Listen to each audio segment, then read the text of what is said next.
Welcome back to the Key in the Lake podcast, the premier whiskey podcast, now with the mention of whiskey in its title. Hey, this is Jake coming from, not my basement, but from an undisclosed location, a very high security location, so don't even try to find me as I'm in a private joint in the streets of Chicago. Yes, you are. Near downtown, near West Loop, near many things, but not in my basement, as I mentioned, so you can't find me in Lakeview this week, but I'm out on location to have a spirited conversation, if you will, with somebody I've been close to on their brand, working with, and also been inspired by recently by Kevin, the founder of The Beautiful and the Damned.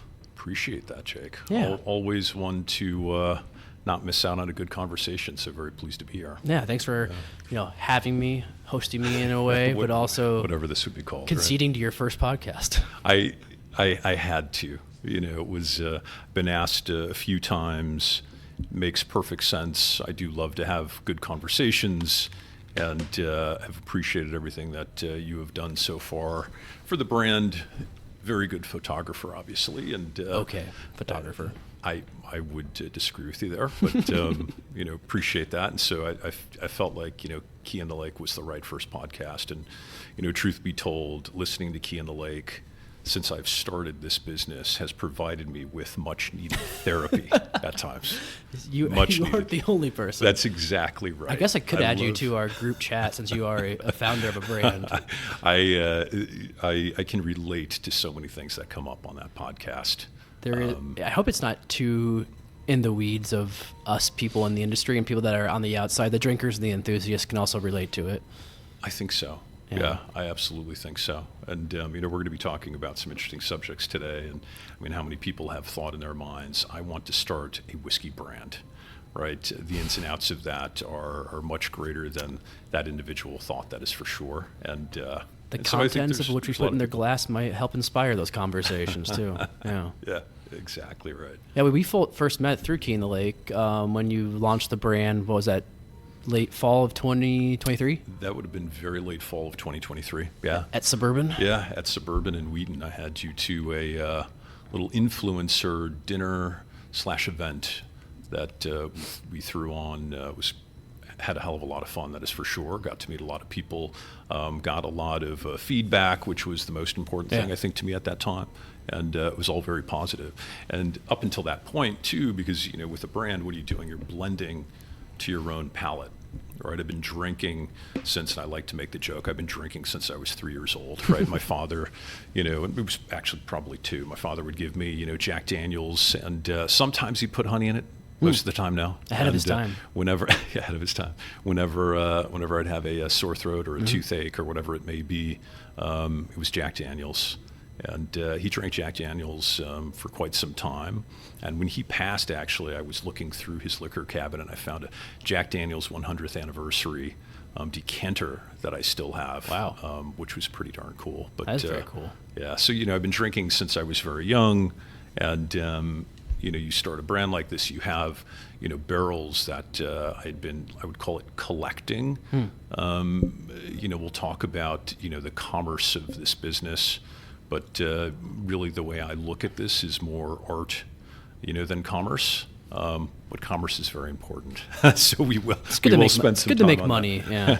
It's imperative that you make money. Eventually. If you are going to be in this business, that is for sure. Yeah, it seems that we're at a point where many brands are finding that out the hard way as we enter into certain decline, if you look into the numbers between whiskey and what it's doing from certain price point levels, and other price point levels doing all right, maintaining, still going up a little bit in those higher end spirits as we were talking about before we turn the microphones on. And what I've been dealing with the last 6 to 8 months, and my roles too, is dealing with more higher end scotches that you see those go, and you kind of see the middle tier start to teeter off a little bit. Oh yeah, I'm a big numbers guy. I think one, you probably already know that, but those that are listening are really going to get to understand that I'm a numbers guy. Yeah.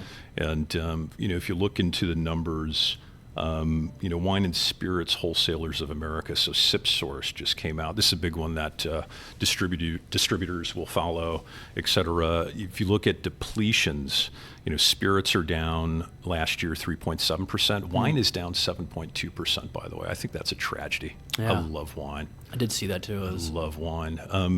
But from a revenue perspective, spirits down 4.3%.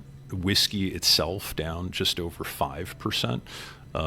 So that's, an interesting kind of barometer to gauge your brand against, is that 5% down. What I can't do, because I just launched in end of 2023, really 2024 was the first year, is gauge where I would have been prior to, right? So I've been told in the past, let's go back to like when you really start thinking about the concept, which takes a lot longer than just a couple a year or two, right? I had a lot of friends saying, "Oh man, you're going to miss the boom here. You're getting in at the end of the boom," and I used to think that. I actually somewhat love the timing in which I got involved, because I did not stretch myself to keep up with the success of the brand, which so many others have. And I fear that, there is, I would say over leveraged companies out there, right? I also fear that, there are brands that gave away a hell of a lot of equity to, put aside millions of dollars of barrels that they're going to have a very hard time getting through. And we can talk about that, but I am, sitting here, owning 100% of this business debt-free, and I'm actually excited about the flexibility that offers. It's terrible dynamics too, right? So, the whiskey market is down, and if you think about the expansion and the growth that has occurred in both, production and setting aside of barrels, they probably, I don't know what the actual number is, but they probably, planned for 5% annual growth over the next God knows how many years, right? Unfortunately, this year it was down 5%. Or I should say in 2024, this year it'll probably be down 5%. In 2023 it was down. That creates a glut of whiskey in the market. Sure and, does. That is definitely a topic we should talk about. It's We definitely want to get there, but when did you really first think about the idea of truly starting your own whiskey brand? Because obviously it's before 2023. Yeah, originally it was was a conversation. Really, my wife brought up to me about 10 years ago, and she said, you love whiskey and cigars. I could talk about that too all day, but you love whiskey. You should really get involved in the business in some form or fashion, side hustle, whatever it may be, something where, you could take 25 hours a week and, weekends, nights to figure it out. And I had a friend as well that he and I were kind of batting back and forth about starting something. But life was busy, had young kids at the time, very busy doing what I was doing, enjoying a lot of nice success. And I kind of put it on the back burner, and not to get too sappy or sad, et cetera, it's life. But, my father passes away of COVID in 2022. It was February 9th. And I had this moment of, I don't want to call it midlife crisis, but I had this awakening, right? Life is precious. My dad just died at 72 from some disease that no one knew about, a couple years earlier. And if you're going to do something, you should do it now. And that was when I decided to do something about it. I think if I look back at when I filed documents, it was something like a month after, sometime in March of 2022 when I started to file documents. And, like I said, been drinking whiskey forever, love whiskey, love bourbon, love rye, love scotch, and just seemed to make sense. I love telling the story of or saying that I have been the same guy, the guy that I've been the same guy since I was like 16 years old. So the story is, I was 18 years old. My wife was 16 at the time. We went to a party, not together, but separately. It's the first time we met. And I was in the corner, like in the corner of the Batcave here, for example, like sitting over there, smoking a cigar, drinking scotch. And I'm sure it was Balvenie, like Doublewood or something like that, right? And I remember the exact cigar too. And I was just sitting in the corner, smoking cigars, drinking scotch. And she remembers that very well, of course, too. And it's always kind of been a part of who I am. And it was down to either cigars. I was going to start a cigar company or a whiskey company. And I knew I could not start a cigar company that was going to be to my liking, because I love Davidoff cigars, I love Cuban cigars, etc. I can't get that tobacco. Can't source that. Yeah. Exactly. Yeah. I can't get that quality of construction, whatever it may be. And so I was like, it's going to be whiskey, because I knew the guys at MGP. And that was during a time, by the way, where if you called MGP just out of the blue, in Joe 2022, Schmo, and said, I want to buy some barrels, Yeah. they would say, well, maybe we can fit you in next quarter, right? And if we do, it'll be 4 barrels per quarter, something like that. Luckily, I had some ins there and was able to get a hold of, stuff that not only was good friends to have. Yeah, good friends to have, and it was also highly curated. That is the key to the beautiful and the damned. That everything you're drinking in these bottles has been highly curated and selected out of their really 15 warehouses in Lawrenceburg, Indiana. So if you didn't have that relationship to find that curation, that I would say call it precious whiskey that you really wanted to form your brand by, would you do it? Hell no. No. Very discerning individual. If I am going to do something, I want to make sure that it is, excellent. And if I wasn't going to be able to pull that off, just like in my cigar story, not going to do it. Yeah. Not going to do it. And I do believe, even though, of course, when my distributors will go into said store, said restaurant, etc., another MGP product. There are variations of MGP product. I think There's a few of them out there. Yeah, just a few. Yeah. Just a few. They have launched some amazing brands. They've been fine kind of sitting in the backdrop, and not as much anymore, of course, with Penelope, Yellowstone, and Remus, Blood Oath, etc. But which are all great brands. But they were very confident sitting in the background doing what they do, and I believed that their whiskey was incredible. Yeah. Right. Do I drink them exclusively? No, of course not. Well, I think it's another reason, getting back to what you said about starting the brand when you did at an ideal standpoint, because those brands have been building up their reputation based on sourcing whiskey, being transparent about it. There was a time when those brands were beginning, before those brands even began, people didn't want MGP products because they wanted to taste something that you built at your own distillery. Correct. And then my perfect example is the Blum Brothers. Yeah. Out of Galena, because so they bought whiskey from MGP, started distilling from day one, but wanted to get their whiskey up to around 4 years. So gradually they started building their whiskey that they distilled into the MGP product that they had purchased and blending that together. Then they get to the point where they're putting out their own distillate, and people are like, well, those MGP barrels you had were really good back in the day. Do you have any more of those? They're like, well, yeah, but we have our 4-year-old rye and our 4-year-old bourbon. Like, well, we'll take the 12-year-old MGP now. And then they get to this whiskey, they have 8-year-old Blum Brothers, and people are like, you still have any of that MGP still sitting around? You're still asking that question now over a decade later, where like you really can't win. Yeah. But with you, it's like, this is what we have. This is what we're going on.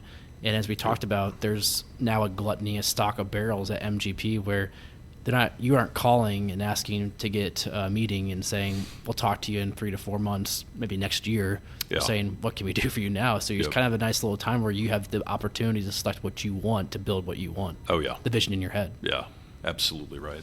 Yeah, and that story that you told is one that's very common, right? MGP has launched a lot of very big brands that we'll not mention any specifics, but we can. It's what they, or we do. Well, it's even like Sagamore. They were distilling at MGP. Yes, they were. Like they were using the actual machines, the systems, the tools.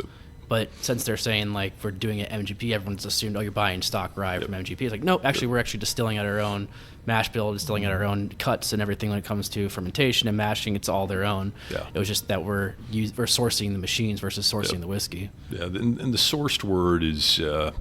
One that was a 4-letter word for a while, is not. And I never really understood why, because if you think about the Scotch industry, for example, there are independent bottlers all over the place in the Scotch world. And, I'm an independent bottler when it comes to rye and bourbon. I want to be able to, for example, walk into the Whole Foods and have all of the ingredients set out in front of me that I can choose from. I don't want to have to be, wed to one thing, et cetera. And so, I knew getting into this, Ross and Squibb Distillery was launched in 1847, right? So they've been doing this for over 170 years. They might have a handle on what they're doing. They might understand what they're doing. And for me to get into this and to be so, and don't get me wrong, I can be a confident guy, but I'm also not a moron. There's no way that I'm going to be able to get into this business and become a distiller or hire a distiller that can compete with MGP, Buffalo Trace, Willet, etc. Right? A little more of investment too. Yeah. Oh, yeah, just the overhead. Yeah.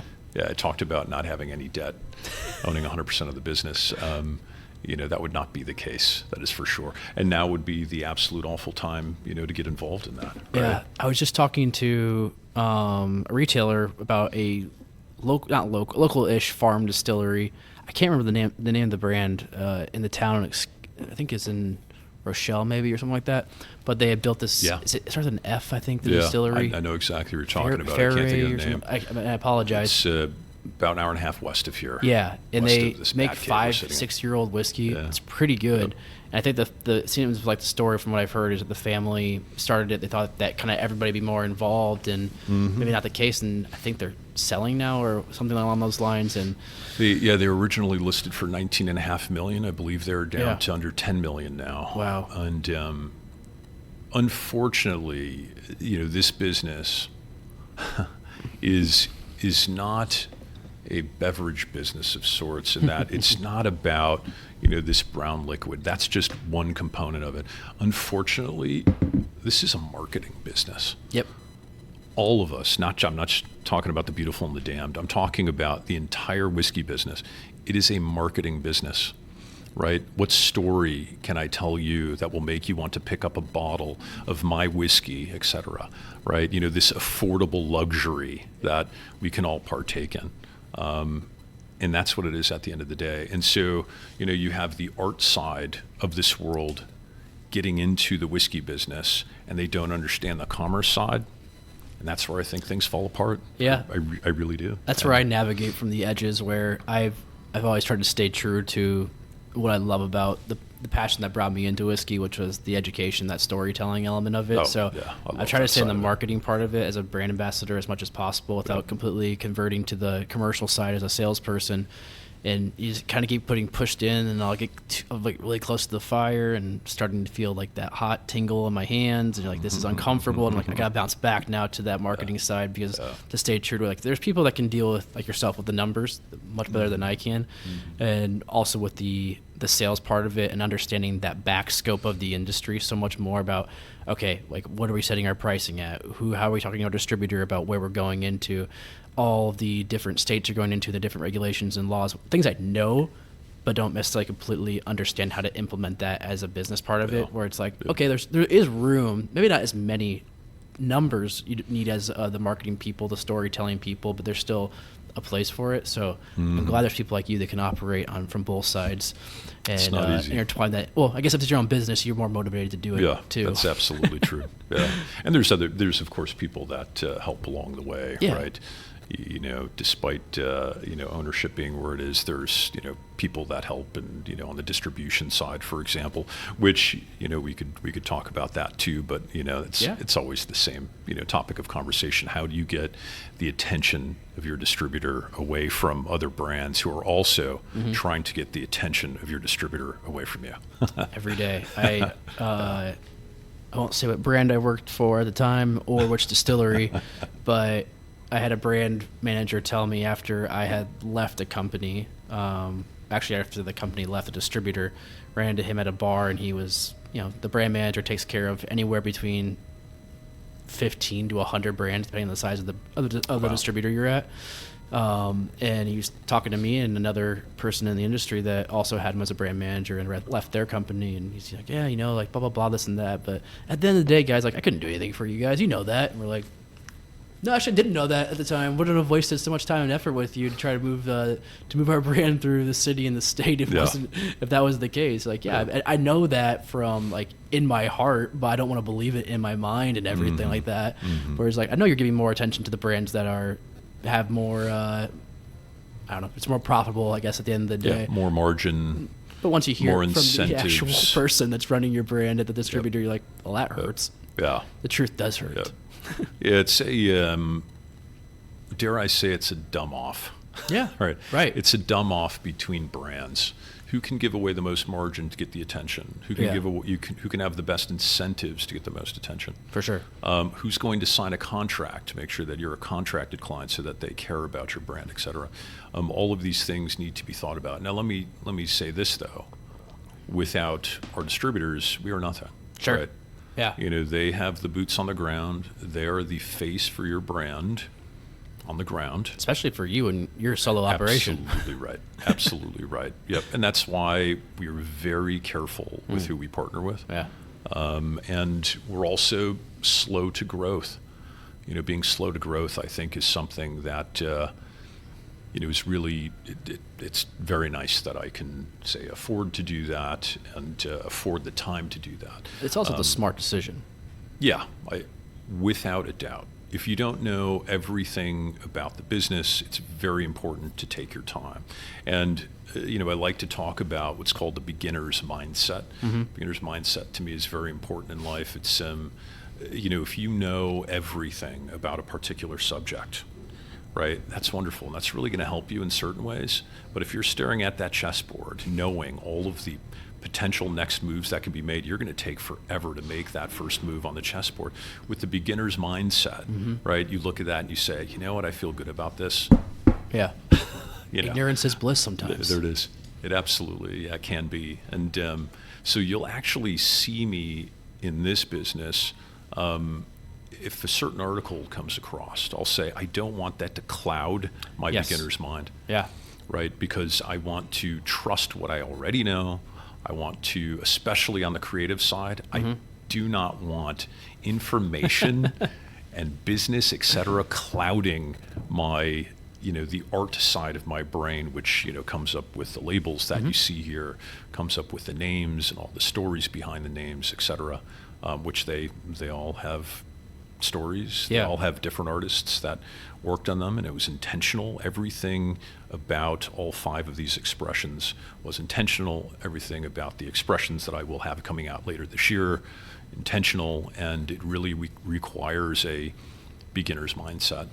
Let's get into the art side of this, because something that was I think you guys emailed me about the get together back at Suburban. Yeah. Absolutely. And I don't think we had ever met in person before. We did not. No, we did not. But I was given your name through Steve Malloy. You can't trust that son of a bitch. Can't trust him. He's one of the funniest gents I have met, and I have met so many people.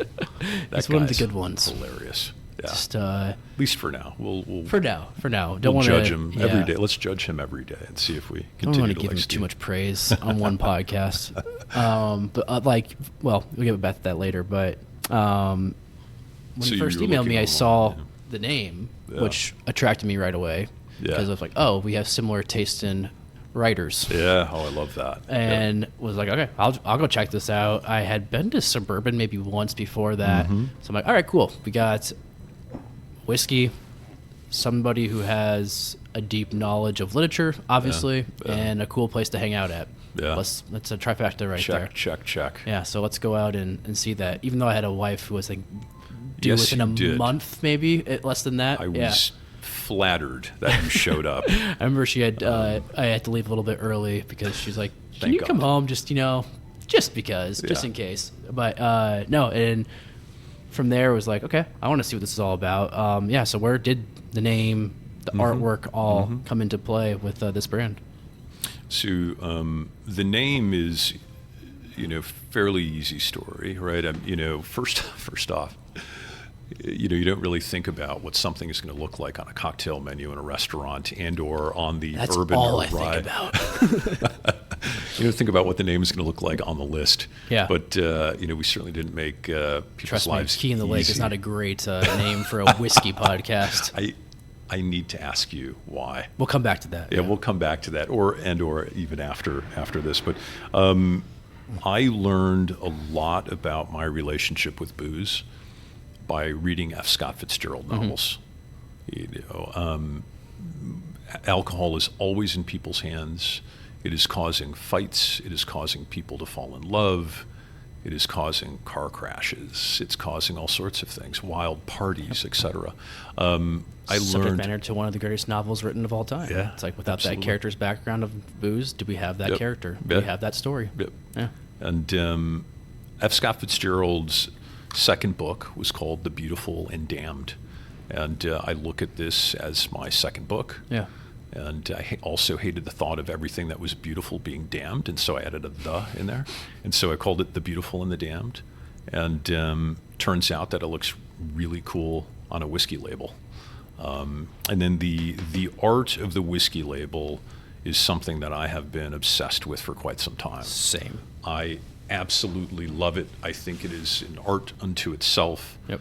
And so we had been commissioning art, for some time, and decided that we were going to do that as well for the whiskey expressions. And so everything that you see on all of these, like for example, if you look at Never Surrender, which by the way was the first expression off the line, 6 to 8 year bourbon whiskey, proof down to 100, and The Last Lion, which you can see a little deviation of that same painting. And I'll post pictures of all these on our That would be Instagram. awesome.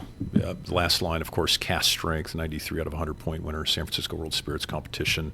That was painted by a gent named Jeffrey Watts. Jeffrey Watts is a very well-known artist and teacher out of Southern California. He is excellent at what he does. And I had that lion painting painted. If you look closely, there's a scar on the lion's face. I think that all of us, have a scar of some, form or fashion in our lives. What I love about that lion is that, he's just still ready to go despite being scarred. So I have that painting. I have a couple of bars at my house, and that painting is if I'm sitting at the bar in the main level of my house, and I'm serving, people, because that's what I like to do. There's a wall right there, and I have the painting, hanging right there on my wall. Never Surrender and The Last Lion, that's Winston Churchill reference. Love Winston Churchill. Yeah. I like to use one of his lines and say, I put my blood, toil, tears, and sweat into this brand. Sure. And Never Surrender, of course, was that famous quote he had, we shall never surrender. And then Last Line was a book series about him. Love telling the story that Winston Churchill actually preferred bourbon to Scotch, despite being the Prime Minister of the United Kingdom. His mother was American. Her name was Jenny Jerome. He loved his mother much more than he loved his father, and so he. Don't we all? Yeah. We have no Oedipus complexes. I'm sure my kids do. I mean, I'm sure right, they do. Right. And so loved that. So there's always a story behind him. So that was Jeffrey Watts on the cover of that. I think I'm going to work with Jeffrey, here very closely on something else. And then you have, Man of Leisure Rye and the Diplomat Rye. Diplomat 96 out of 100 points, San Francisco World Spirits Competition. Very nice. Cast strength, 95% rye, 5% malted barley. Oh my God, sings like they just sing. By the way, MGP imports 2.5 million bushels of rye every year from northern Germany and Sweden. Yep. 6 different strains, the most consistent rye in the world, and that is what they use. And I absolutely believe they are the preeminent rye distillery in the country. Yeah. Love what they do, and these are incredible. I am a rye drinker through and through. Love telling the story of like King George II. Back when he was in charge of us in this country in, the 1750s, put out an official decree saying that those in the colonies, so in America, were not allowed to use corn to distill, that you had to distill with rye. Yeah. Corn was only to be used for expansion westward, right, feeding people and livestock. And so I love that. But, this, because Ben Franklin is on the front, and I love Ben. Ben is, Mr. America in my mind. Man of Leisure, by the way, is named after Ben becoming a man of leisure at the age of 42 years old, retired, right? Today's words. And then the Diplomat, he was the diplomat to France. So I thought it made sense to hire a gent by the name of Florian Nicole, just outside of Paris, France, to draw the picture of Ben Franklin that you see on Man of Leisure and the Diplomat. Amazing. Yeah. So that one was not a painting. No, that is a big drawing. Okay. Yeah. not a painting, a big drawing. And then How'd you find him? Internet research. Okay. Yeah, internet research and talking to people, mutual acquaintances, things like that. Yeah. And then this one, there's a bit more of a story to that I don't want to share too publicly, but Old Orleans, I've had people tell me that is the coolest looking bottle of whiskey they've ever seen. Old Orleans 4.5 to 6 year bourbon expression, proof down to 94 proof, French Riviera, toasted French Riviera oak, finished, which, brings out that really nice mouthfeel and flavor. And there's a Moby Dick scene on this one. If you look really closely too, it is incredible. A gentleman by the name of Sergei painted that one, and can't get too deep into that, but maybe one of these days. Is he a soccer player too? Just by one name? No, he's not a soccer player. He's definitely not a soccer player. But the other cool thing about some labels like Old Orleans, The Diplomat, and Last Lion, batch twos of the cask strengths. Worked with a company called United Creatives out of Manchester, United Kingdom, in designing the label layout itself. Okay. They are excellent at what they do. Yeah. And they worked with a little brand called Compass Box that a lot of people know about, of course, on the Scotch side. Mm-hmm. Has been known to have some of the most beautiful labels out there. They get it. They're also an independent bottler. Yep. So that's the art side of things. I will continue to do that going forward. You will see art front-facing on all of our labels. It's not cheap. It takes a long time, but everything I do with my whiskey is not cheap and takes a long time. Right. I blend the barrels together for a batch for 28 days. I slow proof to the point of ridiculousness, but it all makes a difference, and it comes back to that. If you can't do something excellent, why do it at all? Absolutely. No, that's what I appreciate about the intricacies of the brand, and I think it just is revealing the outside of the bottle to show all the passion that goes into it is demonstrated through these labeling. To think, why not take a chance to see what's on the inside of the bottle too? Like, it has to be at least decent, right? It wouldn't be my favorite. I mean, it's not my favorite worst whiskey in the world, but go for it. It seems like something you have to try if you're someone who appreciates art and appreciates whiskey labels. I think a lot of people get into a bottle because of a label. They see it in a store and it stands out. Yep. They see it in a bar and it stands out. So that's curious. Let's try that one instead. I've never heard of it, or I've been wanting to hear it, and you see that label and you think, okay, I've seen this somewhere. Especially everything now, it's pervasive on the internet. So it's fun to see these bottles now get out and about in the Chicago area. Every time I walk into a store, I notice them. You're like, oh, love that. Kevin's been here. Yeah, love that. But so we're in quite a few stores now. Quite a few stores. Yep. It's the reception has been excellent. Yeah. Did more in Illinois last year than I ever thought really possible, given it was really the first year we launched in Illinois, and we're in Illinois, Indiana, Wisconsin, and Colorado. Oh, I didn't know you were expanding that fast. And we're going to look to be in probably around 10 states by the end of this year. There's a guy in Colorado that needs to have a bottle of yours that you probably haven't got there yet, but I'll talk to you afterward. Yeah, please do. Yeah, it's a very special place. Oh, excellent. We just launched there the beginning of this month. Okay. Oh, that makes sense with your distributor. Yep. Now, already sold through 150 cases there, which is great. Pretty darn nice. Yeah. Yeah, gotta love that. Love that indeed. Takes a little while to get the gears going, of course. Sure. But very pleased with that outcome, yeah. Amazing. Well, one thing you did say about was blending everything together and just kind of talking over that really quickly. Mm-hmm. What I've learned probably over the last 10, 12 years of working in this industry is what an art blending is. Oh, and so implying that from the artistic side of what's on the outside of the bottle to the inside definitely is very coherent in the sense of combining art from the front to the inside. Yep. And I like to traffic in really, 4 to 10 year whiskey. I like to traffic in 4 to 10 year whiskey because you can pull forward, the fruity floral notes of the younger whiskey and the char and marshmallow char, the dark fruits of the older, whiskey. Mm-hmm. But there is variation across all of those years, et cetera. And we could talk about, blending forever, but it really starts by making sure you have curated the right barrels. Even if you are, Buffalo Trace and you're putting together your standard expression, if you put some of the wrong barrels in that, you're going to be able to taste minor variations and minor differences. My batches are so small that blending is everything. It is everything. And so when I'm curating barrels, and this is not a knock on MGP, it's with every distillery there is, I would just, if I had to put a classification in my mind, it's barrels from A level to, say, B minus level. Everything in between, anything less than that, I am presupposing that MGP, and they do, if something is off, there's an off flavor at MGP, they send it through, it becomes GNS, right? Turns into vodka, turns into gin or something else. They only keep the best distillate that comes off the line. But there is variation, at MGP without a doubt, right? It depends where it's racked. It depends on any number of factors. Who was working the day that it was distilled? What kind of season was it? Yeah. What were the grains that were used?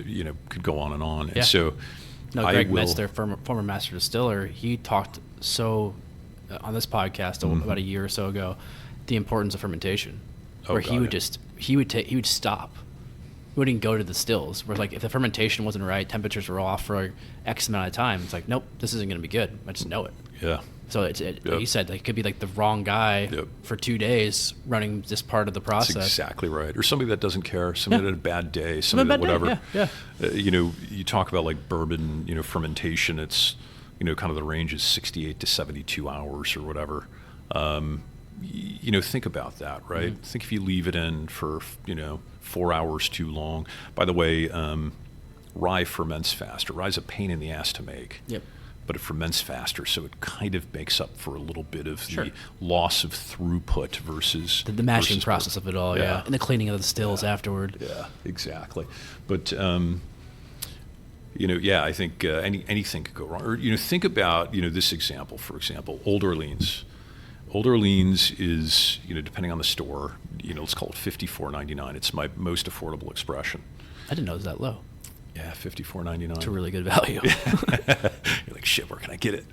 It's all over the place. $54.99, but this is the most difficult of all of my expressions to blend because of the French oak. Mm-hmm. French oak, if it turns very quick, and it becomes very astringent, right? That is a deal breaker for me. Right. All of my whiskeys, you drink them and they create, the environment of salivating, not drying out the mouth. I can't stand that when I drink a whiskey and it dries out my mouth. It makes no sense. And I also love the long-lasting, palate and finish on a whiskey. Right. All of those things you can blend for, and so I single barrel, test every single one of the barrels that goes into any of my batches. How big are your batches? Greatly vary. 18, barrels down to 4 barrels. The original Man of Leisure batch 1 was 4 barrels of what Sam, the master blender of MGP at the time, called the best rye barrels out of MGP in at least 7 years. And I still have some of that batch 1 because I saved, I think it was bottle number 1 through 12 or 24 on that one. But my God, it was just incredible. Batch 2, to be honest, just as good, but more barrels. Sure. And so just great. It greatly varies. I think going forward, Old Orleans will kind of be in that 18 barrel camp, but you can't hide anything even with 18 barrels. And so if I single barrel test something after I have crawled throughout the 10 brick warehouses and or 5 steel-sided warehouses of MGP, and I found what I liked, and they get to the bottling facility and I taste them again and there's something off, I'm selling those to a broker, I'm sending them back to MGP, whatever it may be. They're not going in my batch. I love that about my brand because other brands, you name the large brands, Smoke Wagon, Penelope, whatever, they have to say back up the bus, or the truck, back up the truck. I'm taking all these because they have demand. That's, ridiculous. Yeah. Did you ever think, just when you had this access and relationship with MGP already, before going into the brand, did you ever think just buy the best barrels, put them in a bottle, put a label in the front of it and call it a day and not do blending? No, that was going to be any. I mean, single barrel. That's fun. There's an art to that too. Sure. it's exciting, right? Let's pick out our own unique individual barrel. We're all unique individuals ourselves. Why not have our whiskey be like that, right? Everything's a little bit different, so on and so forth. That side of it would be cool, all single barrel. Yeah. But I can assure you're going to come across some batches that are like not to my liking. Sure, and I think for a brand like yours too, obviously, you said earlier on is that why start something without doing it with excellence? Oh, so yeah. that point of blending definitely shows something different for the whiskey and your take on the whiskey as well, versus just being, for lack of a better term, lazy with it and owning a whiskey brand and putting a label on it. But at the end of the day, how much ownership do you have over it when you're just purchasing the whiskey, putting it into a bottle and selling it off, versus you're crafting this whiskey at some level when it comes to organizing it through blending? Yeah. What I hate to think about, too, is how much commerce gets in the way of excellent whiskey, right? Because if you are strapped for cash trying to create your own whiskey brand and, you get barrels in, you have to bottle those, right?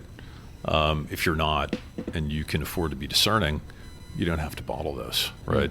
And that is definitely a thing. And I will say this business is extraordinarily capital intensive. Yeah. Definitely. This is not if anyone is thinking about starting their own whiskey brand now. This is where I want to get into. This is the conversation I want to have right now, actually. Be prepared to make no money for quite some time. I have a lot of friends now that are in this business. And I have one, I don't want to name names, et cetera, but I have one friend that has a very successful brand in the Chicagoland area, and he made not a dollar for 9 years. As a matter of fact, he was just throwing money back into it. And you have to really be careful about your growth curve, right? And I said I'm a numbers guy, and but think about growing a business, expanding to other states. What does that take? It takes more barrels, more bottles, more bottling cost, more storage cost. I could go on and on, right? More people. More people, exactly. Salaries. More money, right? And so you're making drama. Yeah. Personalities. Oh, yeah. All of that. All of the above. I'm just describing myself, so, And so what you're doing along the way is taking all of the gross margin that you earn and you're throwing that back into the business so that the people that you hired that are growing the brand will be able to grow the business in the appropriate way. I think, can it get to a point where you say, okay, this is enough, and there are these clear demarcations in growth I've learned. Is it 10,000 cases? And once you're at 10,000 six-pack cases, you just say, this is good as long as it's sustainable and that velocity continues. Then you can start making some money. But to get to that point is very, very difficult. And so if you are not capitalized in the way that you should be and you want to get into this business, I would encourage you to look in the mirror and say, I'm not going to do it. It's very difficult. It's very difficult. That, and there are market dynamics too that are out of against your us. I love doing, and you probably do this too. So I have a friend actually that runs the Bat Cave that we're in here, and he has 850 bottles of whiskey. Right, so you have the everyday consumer that'll have 10 bottles or whatever, right. And then you have the collectors, right? Like the big whiskey folks. I was among them, that have a huge bottle collection. But think about that: 850 bottles. Say on average, there's 18 ounces in each of those bottles remaining, right? Each bottle's 25 ounces. To start, 750 milliliters, or whatever. Say there's 18 left in each of that. And say you're drinking 4 ounces a day at your house, which I think is probably high because you're going out, et cetera. You're not drinking every day. Well, my friend that runs this place here, if you think about we're smirking at each other. Yeah, there's those days where you drink 8 ounces of whiskey, no problem, right? But if you do the math on that, so you have 850 bottles, 18 ounces per day, 18 ounces in each bottle, 4 ounces per day. He has 10 and a half years of whiskey sitting at his house. 10 and a half years. This is at his house? I thought you meant at the establishment. No, this is at his house. This is at his house. Okay. And this is not an uncommon story, No. right? Go online. You can look at any of our friends that are influencers and look at all the whiskey bottles they have. Yeah. Now when I'm looking at whiskey collections, I'm like, this is 12 years worth of whiskey. My best friend has 7.5 years worth of whiskey You're at not his house. invited to my house. Oh God. Yeah, the wife hears that like, oh, you're in trouble. You're No, in trouble. and I was thinking it from his perspective, our mutual friend here, that from a business standpoint, when he's purchasing whiskey for this place, I was thinking of it from the last 2 bottles I sold him, Yeah. which cost about $6,200 for those 2 bottles. Yeah. Well, we can get through those here, though. Yeah. Yeah, but he also was thinking it from a standpoint of what's going to happen this year with tariffs. Yeah. What's the cost effect going to be on yeah. my brand? Can I get ahead of it now Yep. where my customers, my clients, Yep. I my like it. people are happy because they have that opportunity to have it at a lower cost and have it right now versus waiting. And there's always the opportunity, there's always a part of the business where that can just go out of touch. Those bottles could just be not here anymore in America, or not enough of them to go around for everybody.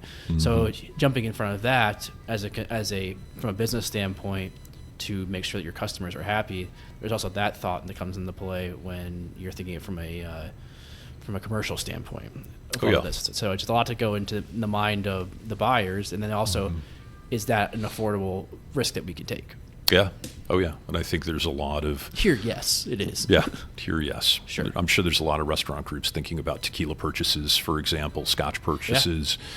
Should we get in front of the 25% tariff that's being threatened? Although today, by the way, the president Breaking news. extended the tariff to go into effect in... I think it was April 4th or something like that to Mexico. The Mexican tariff. So we'll see if that sticks. But tariffs for me, one of the things that, I don't want to attack the tequila lovers. That's great. Margaritas can be really wonderful at times. Yeah. But you know what? I had tequila and soda for the first time over Christmas in years, with a nice Lalo tequila, and you know what? It was delicious. I bet it was pleasant. It was very pleasant. I bet it was very pleasant. I do like the Americana of whiskey. Yeah. Right? Bourbon and rye are America's drink. You can't distill bourbon anywhere else, right, besides the good old US of A, right? Japan tried one time. And so, the thought there is, if you're going to follow this wave, right, drinking American is probably a good thing. And, the tariffs are going to affect tequila and scotch in a negative way. Yeah. I could see the tariffs affecting bourbon and rye in a positive way. That's what I've been saying for the last 6 months. This is the opportunity to Americans to speak with their wallets. Yep. And buy things that are local. That's exactly it's like, right. Okay, and even with restaurants and bars where you think, all right, maybe I'm not going to be able to get this scotch, this English whiskey, whatever it might be, coming up from being imported in the United States. Maybe I won't be able to get as much of that or spend as much on that. But now I can start going into these American distilleries and really seeing what they're about that I hadn't had the opportunity to do because we were on mandates to order these certain brands for our restaurant and for our restaurant group. And for the consumer to now be like, which is interesting because the consumer now is the bourbon and rye seekers, the high-end seekers, they're kind of getting away from the trophies of whiskey and are like, oh, I'm interested in like these kind of things, the rare characters, the Penelopes, the other things that are out there, and trying them because their price point is about the same as well, it's much cheaper than some of the trophy whiskeys that are out there. Tax, etc. Exactly. Yeah. But it's like now you can find Weller 12, but it costs $220 when it's a $48 bottle of whiskey. It's dare I say it's over. I love Weller Full Proof. I love Antique 107. Yeah. Weller 12, I bought 2 bottles of it, and I think I still have a bottle and a half left. It's one of those that people are, they have a dysfunctional relationship with or a love relationship with. Well, and you know what I do with it, too, is it's when people come over, they want to try something interesting. Oh, here's Weller 12. 100%. Oh, wow. That's why I buy it. You must be a great friend. You're giving me Weller 12. But it's like I used to bring, for years I would bring those kind of whiskeys to parties or, people would be over. I'm like, yeah, please go ahead and open it. Or here you go. And they're like, wow, like, thank you. I'm like, yeah, like, great. Yeah. But then, like, not to just pump you up a little bit, but I brought 2 of your bottles at 2 different parties, and the bottles were gone within like 2 hours. Oh, I love that. Yeah. I love hearing people are like, what is this? Where does this come from? That is what whiskey is supposed to do, right? it's supposed to be consumed. Yeah. It's supposed to be shared with friends, Yeah. right? And I appreciate you doing that. Yeah. Well, I appreciate you just trust me with your bottles. Yeah, absolutely. Yeah, the one of the things that's fun for me is I obviously own a lot of whiskey, and so I have to, try competitors as well. Test right? the market. I have to test the market, and Jake, my friend, this is called a research and development. Yes, it is. Okay. And so I will go into a random independent or a Binny's or wherever, and I will go home with 10 bottles of really nice whiskey. These could be $100 bottles, whatever it may be, and I will go home, have 1 dram of whatever, and say, I'm never going to come back to that one again. And I put it in a pile. And so what I've done now is started to go to my friends' houses with a dozen bottles of like $75 to $150 whiskey bottles, and just say, hey, this will help your whiskey collection. And they look at me like I am Santa Claus. And are excited as hell. And to be honest with you, I'm also excited because it gives me a little more space at my main bar, right? I laugh because I do the exact same thing. And my friends think, you're Santa Claus, you're so gracious, but it's like, actually, you're the one doing me more of a favor than anything. During the NFC and AFC championship weekend, I brought whiskeys from each city over to my friend's house. I'm like, a bottle from each city or state. It was like, all right, let's try something from Kansas City. Let's try something from Pennsylvania. And as it continues, and they're like, this is great. And I left them there and went back to his house for the Super Bowl. He's like, do you want these? I'm like, no. This is yours. Please. Like, and things I like too, but you're like, I don't know. It's things that hasn't been open, or I didn't know I still had that. Of course, I had some Union Horse from Wilson from like 5 years ago that is sitting there, which I love their rye, but it's like, share it with somebody else too. Like I probably have another bottle at home somewhere tucked away they don't even know about, but it's one of the fun parts of our business. Putting smiles really on people's faces. With the unexpected smile. Without a doubt. Even people that I love it too when like I have some friends and like the wives of the whiskey drinkers of the household, and I'll bring stuff over and they'll be excited, and then like their husband's heard of something, like they know the name Blanton's or whatever it might be, and you bring a bottle over and they're curious to try it, or even like a wife who doesn't drink whiskey, like that's a good one, right? I'm like, I mean, people like to seek it out, sure. And so then they start drinking a little bit of it, and then it's like, well, we can also make cocktails with this, guys. Like, let's not leave it to just trying it neat or on the rocks. So kind of get it going that way, and you make a whiskey enthusiast out of people who maybe didn't know they were searching it out.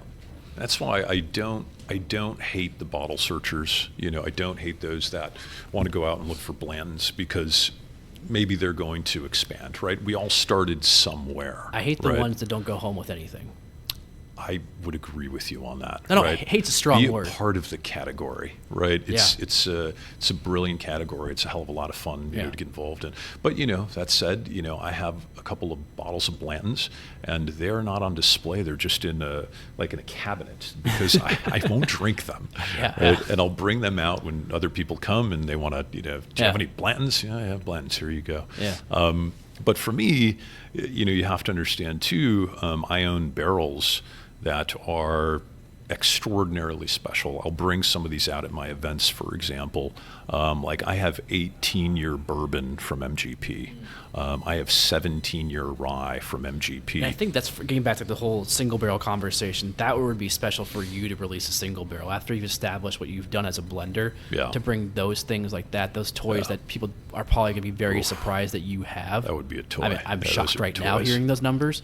So like that could be where you can slowly build out your brand and do it correctly by the long play of getting into the hands of people, getting customers, getting them familiar with what you have inside of the bottle, and knowing that your blender, you're an independent bottler, if you will, which I think more U.S. companies like yourself should lend themselves that name towards, because it does create a different feel than just I'm a brand that's MGP or whatever it might be. I'm sourcing whiskey, but in Scotland, for example, where a lot of independent bottlers are located, just in the UK in general, there's a high collectability that comes with them, a lot of respect, a lot of clout, and their continuity, what they've built inside of their companies, their reputations are great from that. And I think give a little more respect to the name of people who are sourcing whiskey in America, if you will. Yeah. But for you, like the single barrel conversation, that's where it comes into play, and like giving it to, literally letting your customers earn that when it comes to the retailers or maybe even a bar group you've done well with, and saying like, hey, here's 20 cases of a 15-year-old whatever maybe, or something like, or even just a 10-year-old whiskey. A 10-year-old whiskey is a great number. 10-year I could definitely do that.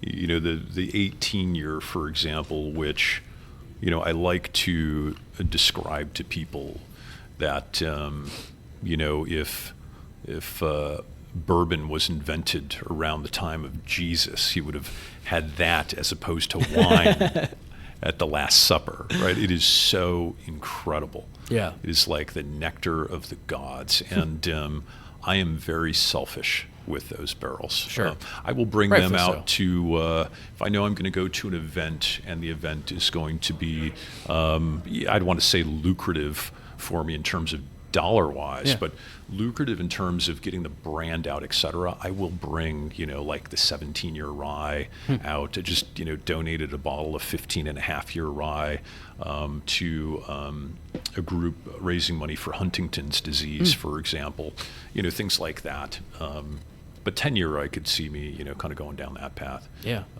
But the family reserve stuff that we have, it sings. It is absolutely incredible. Yeah. Speaking of charity, thank you for your gracious donation to our event last week or 2 weeks ago that we did to raise money for the LA bar and restaurant scene, where we donated money to another round in the rally that is out giving aid to the bars and restaurants that are affected by the LA fires, where you and probably about 50 bottles donated that night. It's awesome. And probably around 50 people that came by. And it's a great thing. Everybody, I would say no one donated less than $20 to our raffle. You had to donate 10 to just get one ticket, and people donated hundreds of dollars individually, and we raised a few grand for, I think, a good cause. It's a good cause. I do love California, I will admit. Big California fan, and you know my cell phone number. Of course, I'm not going to talk about my cell phone number, but you know, most people get their cell phone number for where they live currently. Yeah. And so I'm a Chicago guy. I tried 312. I tried 773. Oh, you did try it. And they were like, oh, you know, we don't have any of this. I'm like, well, okay, I'm in New York all the time. How about 212? And they're like, we're out of those too. And I said, okay, well, most people choose their cell phone for where they live now. Yeah. How about, you know, Rancho Palos Verdes area of California? And they were like, do we have the number for you? And if you'll look later, but when you see my cell phone number, it's has a ring to it. It's pretty great. It's pretty great. I'll have to check that out once. It's one of those numbers where you call the first time, people are like, is this a telemarketer? Because there's a lot of zeros in it. And then the second time I call, you're like, that's Kevin. Nice. Very cool. Yeah. I've stuck with the Iowa 515 for... That's where that's from, huh? 22 years. It's hard to change cell phones. Yeah, I changed for a year, my first year of college, because they didn't have AT&T in my area, and then when I moved after 1 year going there, I just got my AT&T number back, and I guess I've had it for 21 out of 22 years. Yeah, I changed my cell phone once, and I can't remember why I did it, but I changed my cell phone once, and for a few years, I would see some people that I knew. I would go up and say, how are you? How's everything going, et cetera? And you could tell they were somewhat standoffish, upset with me. I know exactly where this is going. And they would say, you know, I text you like 3 times over the course of the last 2 years. Yeah. And you don't even get back to me. Yeah. And I'm like, I'm really sorry. Yep. I changed my cell phone number. Yep. And so I was a total asshole for a few years. Because I was not getting back to people that were, you know, texting me on my 312-493 number. Yeah. And now I've learned that lesson, Jake. It's even worse when the person who inherits your phone number after you don't have it anymore is an asshole to the people looking for you. Yes. And people don't believe you that you actually changed your number, and then somehow you get in touch through social media or some other form, or even just texting those people from your new number eventually. And they're like, I was trying to get a hold of you for 6 months, but you were just like an asshole and a jerk. Like, what are you talking about? Like, I never got your number. And I'm like, that's what it is. Haven't had this one in a while. I have a new number. Sorry about that, guys. Yeah, that's what it is. I had some old college friends that were coming to my second school I transferred to, and they're like, Yeah, we tried calling you and texting you that we were in town, and you just were a complete jerk to you. This is like years later, finally figuring it out through the miracles of Facebook. So, Yeah, the miracles of Facebook. I have miracles. not heard that yet. Well, that was like back in 2009 when it was mostly just college kids on That's Facebook. true. So, yeah. It was a little more wholesome back then, I suppose. Definitely. Now, for me, I look at it as not a liability, it's a responsibility, right? Social media advertising Yep. is very important. Don't get me wrong, I love social media advertising. I think it's very important. I can say, for example, we just launched in Colorado. I want an Instagram ad to be targeted in this area, and it's going to have this picture, and it's going to say this, etc. Now you do get turned down sometimes, especially in the whiskey industry about ads, etc. But it's a necessary thing. That is for sure. Definitely. I don't think I would even have social media. I think I'd have Twitter. I don't ever use Twitter. I use it as in looking things up or seeing conversation sometimes somewhere, but I don't post it really. Yeah. But probably the only thing I would actually have if I wasn't in this industry. It's our news source. Yeah. Just like TikTok is the news source for teenagers, by the way. Yeah. I have actually I have 2 teens now. My oldest is 21, but they use TikTok as news source, which is either great that they can interact with the news, but as you know, of course, it's not always the truth. Real. It's all real, baby. Yeah, it's not always the truth. You get the full story in 15 seconds. Yeah, oh yeah, which fits their attention spans very well. Definitely. Not to say, like. The American whiskey market is all about ADHD too. Sure. Right? Sure. I mean, whiskey drink outside of I don't know what percent it would be, maybe 25% of the market that just says, this is my bottle, this is all I drink, and you can't talk me out of it. It's probably higher than that. It's actually probably. What do you think it is? What's your guess on that? 50% of the market? What do you think? 92. Oh, so you're going very high. In America? Isn't that depressing? Probably. Isn't that depressing? I mean, if you go into a Binny's, and do a tasting on a Saturday and you see what people are going after, there are certain bottles that if people are going after, I tell my people, don't waste your time talking to that person. And that's okay. That's their thing. Sure. Whatever it may be, you're after everyone that is looking in this aisle and looking in this aisle, et cetera. Right. Someone grabs a pinhook. I have to say them legally in every podcast. Like, that's what you want to go after. But if they grab a bottle of Jack Daniels, don't even worry about it. Yeah, that's exactly. If they come right in the aisle, know where they're going, grab it. Why waste your time? Yep. But I always tell people the story of, was it Long Branch? Was that the relationship that Matthew McConaughey had with the Russells? That sounds right. I think it was Long Branch. I think it was Long Branch. Let's call it Long Branch. Yeah, whatever it may be. For the sake of the story. Yeah. And this couple was coming in, both wearing Texas Longhorn T-shirts on a Saturday afternoon in Binny's. Yeah. Grab that. And I'm like, they walk by me. I'm like, you're really going to buy that and not even try my whiskey? And they, being polite Texans as they were, they're like, oh, sorry, they didn't we love this. We love Matthew McConaughey. Obviously, we're Texas fans. We're going to go watch the game. I'm like, oh, no, I'm just giving you crap. I'm like, do you want to try this? And I'm like, it's free. Yeah. Like, yeah, sure, why not? Yeah. After 3 minutes with them, they put the bottle of Long Branch back and bought a bottle of Star Wars instead. I love that. So it's like, recognize who the customer is in your aisle. Like, it's somebody who's at least taking a chance on a whiskey, not just coming in and buying white label Beam. Like, they're going because they've heard something, they recognize names, some sort of familiarity. That's exactly right. A big brand, but also a small part of that big brand. Yeah. So just knowing who your customer is. The celebrity side of this business is, I would say, frustrating. Fragile. That's the very fragile for sure. Yeah. I actually have a fun story about that. Inauthentic was a good word? Inauthentic is a good one. So I was given a phone call by one of the gents at MGP. They said, we have this really interesting mash bill that you should try out because it'd be very unique and, it's good. Yeah. Check it out. And they send it to me. And I taste it, and it was a rye.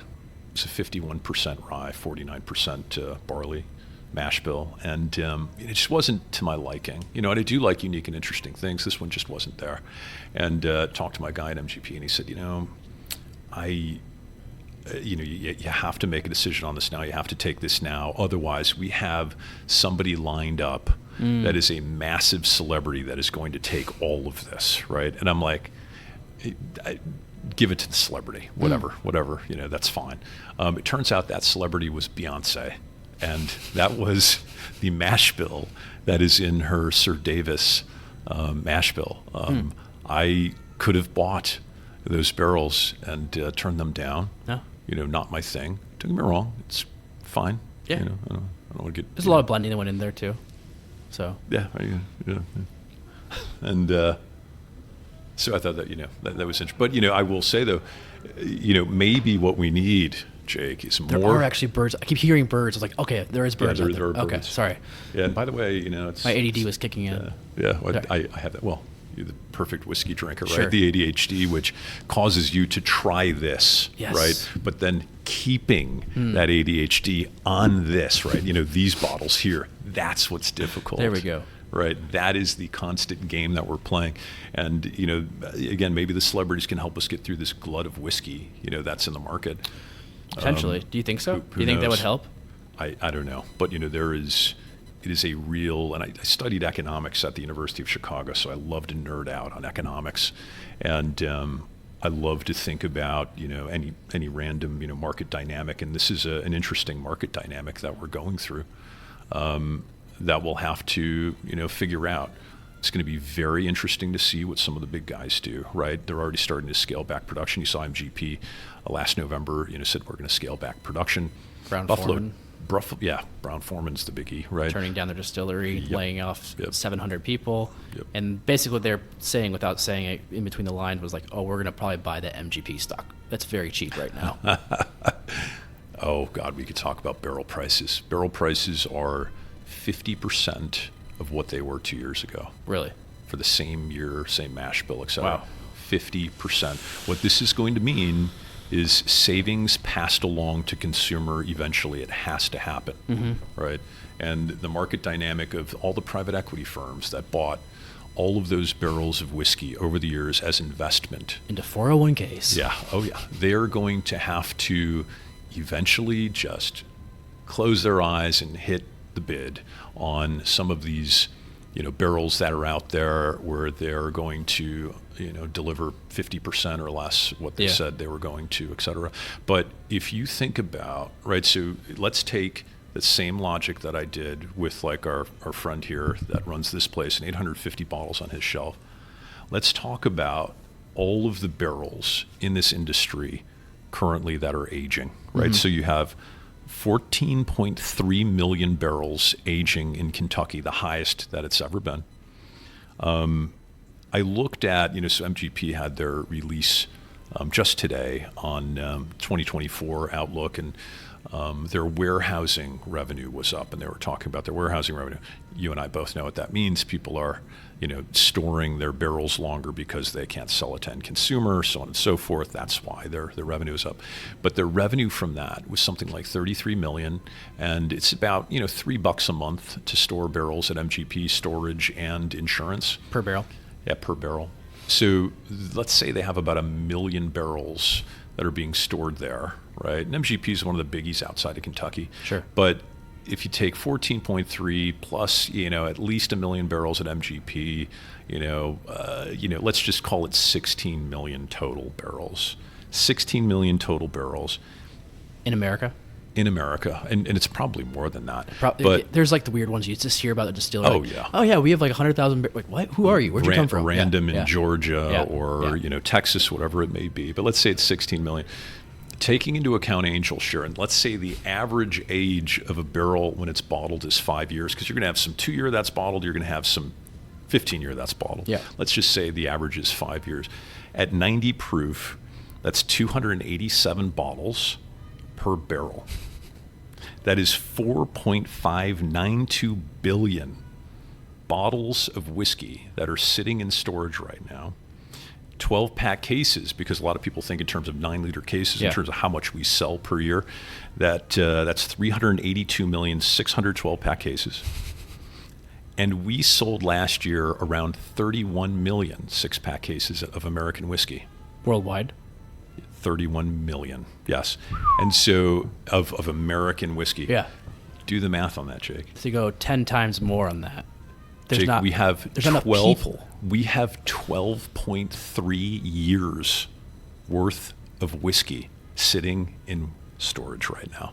12.3 years. This screams 1970s Right. whiskey. Absolutely. Right? Where the master distillers at the time were screaming, oh my God, this is getting too old. We have to throw this out. Yep.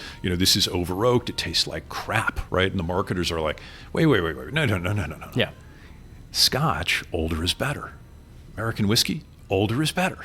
So the Well, marketers. the international markets, then open up. And so the international market thing, It saved bourbon. It's saved bourbon, but there's still talk about India, China, et cetera. But there's been talks about India and China for a long time, and it hasn't come to fruition. And the percentage of luxury products purchased in China is down to like 10%, something like that. So absolutely right. The biggest economy in the world. Yep.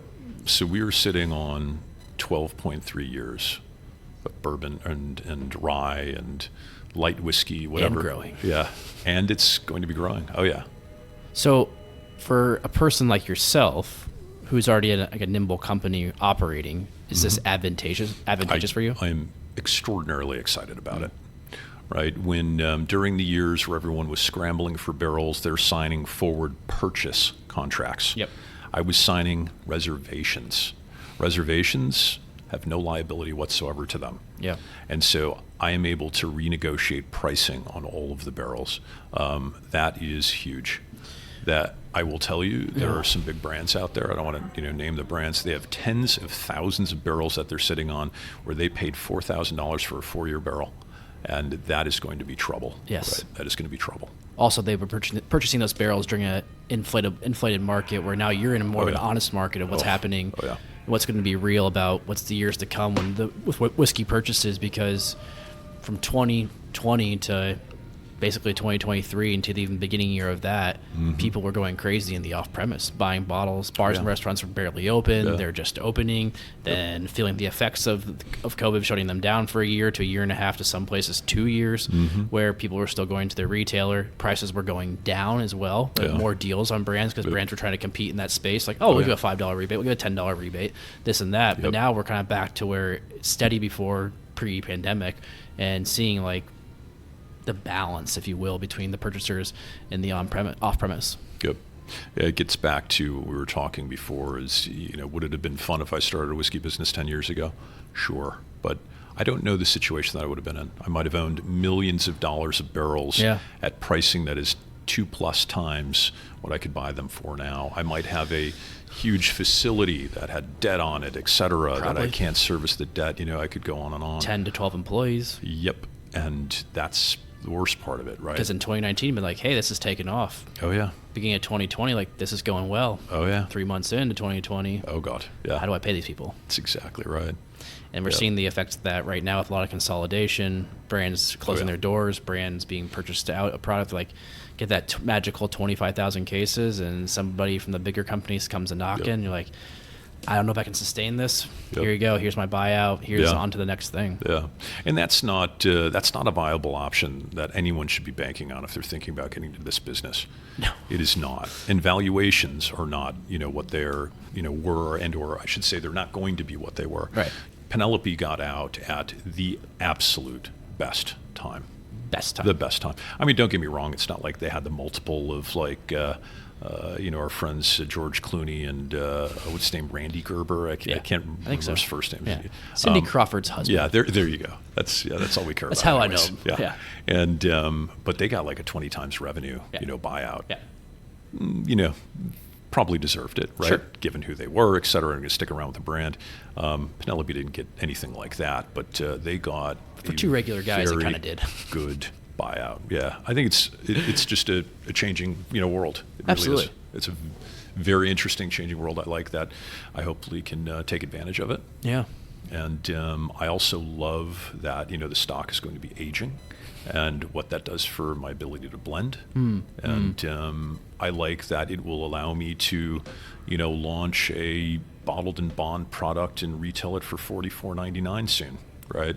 And that bottled and bond obviously is 4 years and older this year, and I think I'll probably do the glut approach to it. I don't think I'm going to age statement it, because this year there'll probably be 5 to 6 or 6 year barrels depending. Sure. But I could see a scenario where those bottled and bonds age to 7 years, even at $44.99. Wow. Given the pricing of barrels. So, yeah, super excited about it. It's going to be very stressful for others that are established, brands, but for those that have, just started, within the last year or so, I think it's going to be fun to take advantage of this market dynamic. Yeah. Well, I think it's a wonderful perspective and an awesome place to wrap up here. I like it. Yeah. We've been recording for over an hour, and you're like, what are we going to talk about? Jake, appreciate it very much. First podcast I've ever done. I'm glad we could do that for you. You made it very comfortable for me. Thank you. Awesome. Thank well, you, I appreciate you for finding the space to record at, the wonderful whiskey, the things you've done for me as well.